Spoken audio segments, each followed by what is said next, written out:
GNM first year का मैं अगले टॉपिक के बारे में बात करूंगा। सेल, एनाटॉमी फिजियोलॉजी बुक का।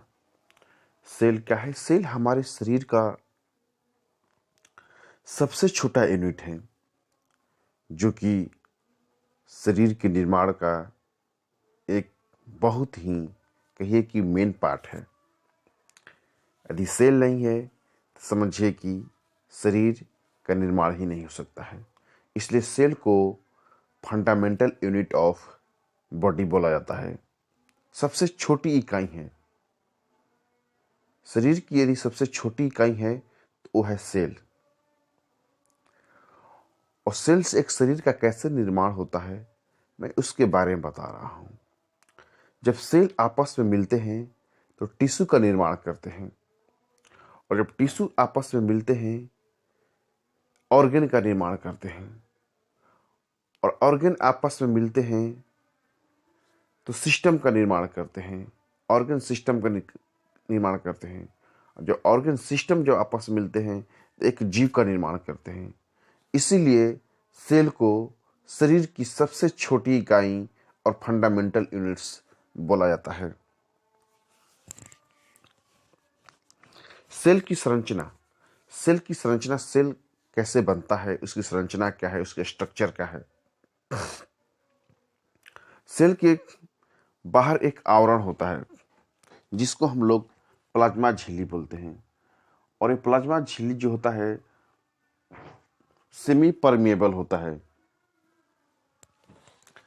सेमी परमिएबल होता है मीन्स की पारगम्य होता है। मीन्स की इसमें जो लिक्विड होते हैं वो आसानी से अंदर और बाहर आ जा सकते हैं, क्योंकि जो प्लाज्मा मेम्ब्रेन की जो बनावट होती है वो फॉस्फोलिपिड से होती है, जिसके चलते सेमी परमेबल होता है और इसमें आसानी से लिक्विड बाहर और अंदर आ सकते हैं।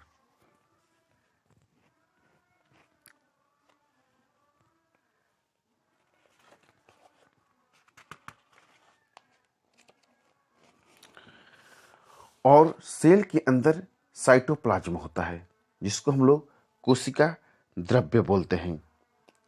ये जो होता है सेल के अंदर होता है, मतलब सेल मेम्ब्रेन जो घेरा होता है उसके अंदर क्या होता है, साइटोप्लाज्म होता है। यह एक लिक्विड होता है, इसको हम लोग कोशिका द्रव्य बोलते हैं, जिसके अंतर्गत सभी सेल के जितने भी पार्ट होते हैं वो साइटोप्लाज्म से घिरे रहते हैं। मतलब कि जो लिक्विड होता है उस लिक्विड से सेल के जो भी पार्ट होता है सब क्या होते हैं, ये घिरे रहते हैं।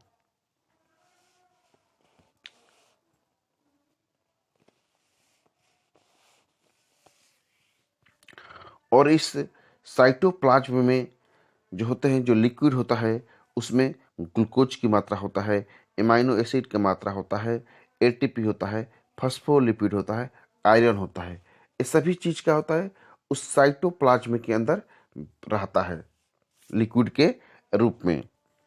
सेल में कौन कौन से अंग होते हैं? इसमें माइटोकॉन्ड्रिया होता है, लाइसोसोम होता है, राइबोसोम होता है, गोल्जी कॉम्प्लेक्स होता है, इंडोप्लाज्मिक रेटिकुलम होता है और सेंट्रोसोम होता है। अब हम बात करेंगे वन बाय वन करके। माइटोकॉन्ड्रिया क्या है? माइटोकॉन्ड्रिया जो होता है वो सेल का पावर हाउस बोला जाता है। सेल का पावर गृह मतलब ऊर्जा शक्ति गृह बोला जाता है, क्योंकि सेल को जितने भी ऊर्जा की आवश्यकता होती है उन सबकी सप्लाई कहाँ से होता है, माइटोकॉन्ड्रिया से होता है। इसलिए माइटोकॉन्ड्रिया को power house of the cell बोलते हैं। मीन्स की शक्ति गृह, ऊर्जा शक्ति गृह ऑफ द सेल। मतलब सेल का क्या होता है, ऊर्जा शक्ति गृह कहा जाता है। और एटीपी बनता कैसे है? एटीपी का जो निर्माण होता है ग्लूकोज का मेटाबॉलिज्म से। ग्लूकोज का जब हम लोग कुछ भी खाते पीते हैं सेल, तो उसमें जो मेटाबॉलिज्म होता है, मतलब जो पाचन क्रिया होता है ग्लूकोज का, तो ही ग्लूकोज क्या करता है, एटीपी के रूप में क्या करता है, माइटोकॉन्ड्रिया के अंदर स्टोर हो जाता है। जब सेल को ऊर्जा की आवश्यकता होती है तो माइटोकॉन्ड्रिया से ऊर्जा को पूरा एटीपी को तुरंत कन्वर्ट कर लेता है एनर्जी में और उसको तुरंत क्या करता है, उसको यूज कर लेता है। मतलब कि पूरे शरीर सेल को ऊर्जा की सप्लाई कहाँ से होता है, माइटोकॉन्ड्रिया से। इसीलिए माइटोकॉन्ड्रिया को power house of the cell बोला जाता है। अब हम बात करेंगे लाइसोसोम। लाइसोसोम क्या है? लाइसोसोम को हम लोग आत्महत्या की थैली भी बोलते हैं। इस आत्महत्या की थैली इसलिए बोला जाता है कि इसमें लाइसोसोम एक लिक्विड होता है जो भी कोई भी फॉरेन पार्टिकल्स, जो भी कोई भी अनवांटेड चीज को वो क्या करता है, मार देता है, वो डिस्ट्रॉयड कर देता है।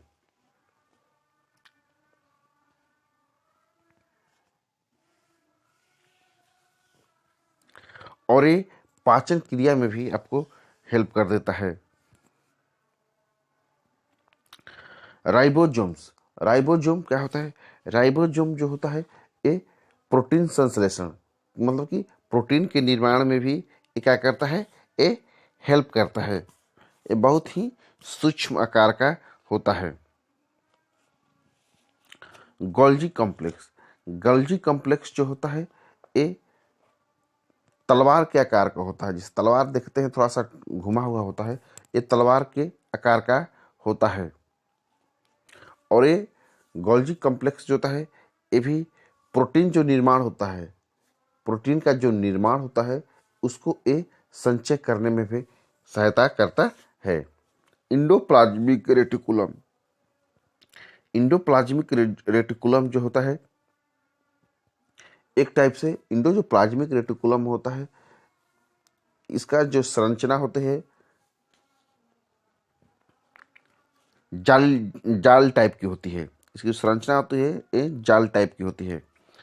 और इस पर जो राइबोसोम्स होता है इसी के ऊपर लगा रहता है। जो राइबोसोम्स होता है, राइबोसोम्स जो पाया जाता है वो इंडोप्लाज्मिक रेटिकुलम के ऊपर क्या होता है, ये जुड़ा रहता है। और इसका जो मुख्य कार्य होता है ये प्रोटीन और कार्बोहाइड्रेट का सिंथेसिस में सहायता करना होता है। सेंट्रोसोम। सेंट्रोसोम की जो आकृति होती है छड़ की आकार की होती है। ये छड़ के टाइप का होता है और धागे धागे की तरह होता है। ये चारों तरफ क्या होता है, ये फैले रहता है। और इसका मुख्य कार्य होता है सेल के डिवीजन करने में। मतलब सेल जब ग्रोथ करता है तो उसके अंतर्गत क्या करता है, जो सेंट्रोसोम होता है सेल को डिवीजन में हेल्प करता है। न्यूक्लियस। न्यूक्लियस क्या करता है, न्यूक्लियस को मास्टर ऑफ द सेल बोला जाता है। मास्टर ऑफ सेल बोलने के मीन्स कि यह न्यूक्लियस जो ही होता है जो कि पूरे सेल को कंट्रोल करता है। और न्यूक्लियस जो होता है वो सबसे सेंटर में पाया जाता है, जबकि पूरा सेल की जो भी कंट्रोलिंग होता है वो पूरा का पूरा कंट्रोल कौन करता है, न्यूक्लियस करता है। न्यूक्लियस के चारों तरफ एक मेम्ब्रेन होता है जिसको न्यूक्लियर मेम्ब्रेन भी बोलते हैं। न्यूक्लियस के अंदर ही जेनेटिक्स गुण होता है, जो अनुवांशिक गुण होता है किसके अंदर होता है, न्यूक्लियस के अंदर होता है। और जो कि एक जनरेशन से दूसरे जनरेशन में ये पास करता है। न्यूक्लियस के पास एक उपके उपकेंद्रक होता है जिसको हम लोग न्यूक्लियोलस बोलते हैं। क्रोमैटिन। न्यूक्लियस के अंदर क्या होता है, क्रोमैटिन होता है जो डीएनए डीएनए के और क्रोमोसोम के निर्माण में सहायता करते हैं। और जो डीएनए होते हैं और जो क्रोमोसोम होते हैं यही क्या करते हैं, जेनेटिक्स गुण को मतलब अनुवांशिक गुण को वन जनरेशन से दूसरे जनरेशन में पास करते हैं। मतलब कि एक जनरेशन से दूसरे जनरेशन में एक क्या करते हैं, लेकर जाते हैं। जो क्रोमोसोम्स होते हैं वही इस मेन इसका गुण होता है जो कि एक जनरेशन से दूसरे जनरेशन में चला जाता है। और इसकी पूरी कंट्रोलिंग कौन करता है, न्यूक्लियस। इसलिए न्यूक्लियस को मास्टर ऑफ द सेल बोला जाता है। Thank you.